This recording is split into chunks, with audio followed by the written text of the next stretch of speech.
Boo-hoo, nobody wants me.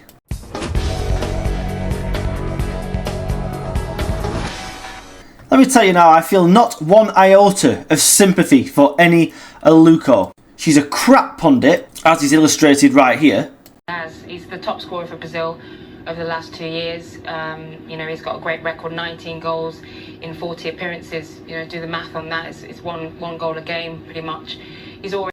As I said in the past, she is the Michael Owen of punditry. But of course, it's not her fault. It's not the fact that she goes around taking people to court, calling people racist all the time, every time something happens that she doesn't like, or calling people misogynist. It's everybody else's fault. Done the least amount of work that I've ever done during this 2-year period of this litigation, and I've been fortunate to be a regular pundit and broadcaster since 2014. So, and I don't think that's a coincidence. I do think there is a sense of, you get labelled as controversial, by certain sort of sections of football broadcasting, and I think there's a reticence to try and deal with the issues at hand, which unfortunately are sexism, racism in your case as well, wasn't it? In my case, misogyny.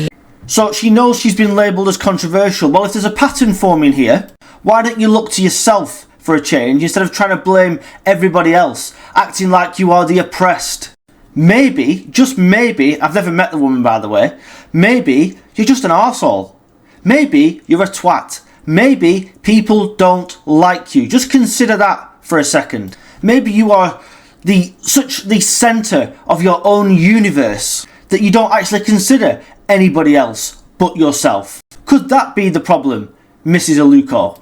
It's strangely controversial to say things like that these days, and very few football fans, especially males, will come out and say that they don't want her or females commenting on the male game, something I've said before. And I don't think males should commentate on the female game either, they're very different sports. So what, Joey Barton made a controversial remark about her, but it wasn't misogynistic, it wasn't racist. In his own unique way, he was saying she's shite at the job, and she is.